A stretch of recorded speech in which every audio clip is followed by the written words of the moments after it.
Friends, ఈ mother డాగ్‌ని గుర్తుపట్టారా అండి? అదే దీని బేబీ చనిపోయింది కదా!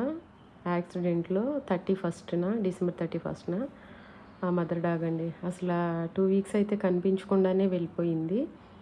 రీసెంట్‌గా ఈ మధ్య ఒకసారి కనిపించింది. దానికి కొద్దిగా స్వీట్ ఇచ్చాను. అసలు తినలేదండి. చాలా డల్‌గా, చాలా బాధగా అలా తిరుగుతుందనమాట. అంటే డాగ్ అయినా గానీ దానికి బేబీని పోగొట్టుకున్న పెయిన్ ఉంటది గదండీ! ఇంకా దానికి ఆ పెయిన్ తగ్గలేదు. ఈ మధ్య ఒక 3 డేస్ బ్యాక్ మరలా కనిపించింది. మరలా ఈరోజు కనిపించిందండి. ఆ ఏరియాకి ఫుడ్ ఇవ్వటానికి వెళ్ళినప్పుడల్లా దీని గురించి వెతుకుతూనే ఉంటాను. ఎక్కడైనా కనిపించిద్దేమో, కొంచెం స్పెషల్‌గా కేర్ తీసుకుందాము. ఎందుకంటే చాలా పెయిన్‌లో ఉంది కదా అని చెప్పేసి. కానీ నాకసలు 2 వీక్స్ కనిపించలేదండి. తర్వాత ఒక్కొక్కసారి కనిపించింది, స్వీట్ ఇచ్చాను. ఇంకా తర్వాత మళ్ళీ కనిపించలేదు. మళ్ళీ ఈరోజు కనిపించింది.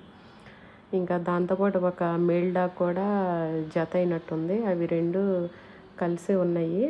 ఇంకా వాటిని పిలిచి కొంచెం బిస్కెట్స్, కొంచెం పాలు అవి పెట్టానండి. నిజంగా ఈ డాగ్ ఫేస్ చూడండి ఎంత డల్‌గా ఉందంటే, ఏదో అలా ఉంటుంది గానీ ఇదివరకట్లాగా యాక్టివ్‌గా దాని బేబీ ఉన్నప్పుడు ఎలా యాక్టివ్‌గా దాని బేబీతో కలిసి ఆడేదో, ఆ యాక్టివ్‌నెస్ అస్సలు కనిపించట్లేదండి. ఎక్కడంటే అక్కడ పడుకుండిపోతుంది. ఏమన్నా ఫుడ్ ఇచ్చినా గానీ హ్మ్, స్ట్రీట్ డాగ్స్‌కి ఏదన్నా ఫుడ్ ఇచ్చినప్పుడు ఫాస్ట్‌గా వచ్చేసి తినేస్తాయి కదా! కానీ ఇది మాత్రం అలా ఫాస్ట్‌గా వచ్చేసి ముందు ఫుడ్ తినాలి అనే ఇంటెన్షన్ గానీ, ఆ క్యూరియాసిటీ గానీ దాంట్లో నాకేం కనిపించలేదండి. ఏదో ఇంకా ఆకలిగా అనిపించింది. ఏదో కొంచెం తినాలి కదా అన్నట్టు ఏదో కొంచెం బిస్కెట్స్ తినింది. కొంచెం పాలు తాగింది. ఆ ప్రక్కనున్న మేల్ డాగే ఎక్కువ తినేసింది.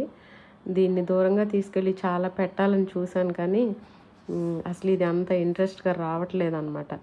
ఇంకా సరేలే తిన్నంత వరకు కొంచెమైనా పొట్ట నిండుతది కదా అని చెప్పేసి కొంచెం పాలు పెట్టి, కొంచెం బిస్కెట్స్ పెట్టానండి. అది ఇప్పటి వరకైతే ఇలా ఉంది ఇది. Thank you friends.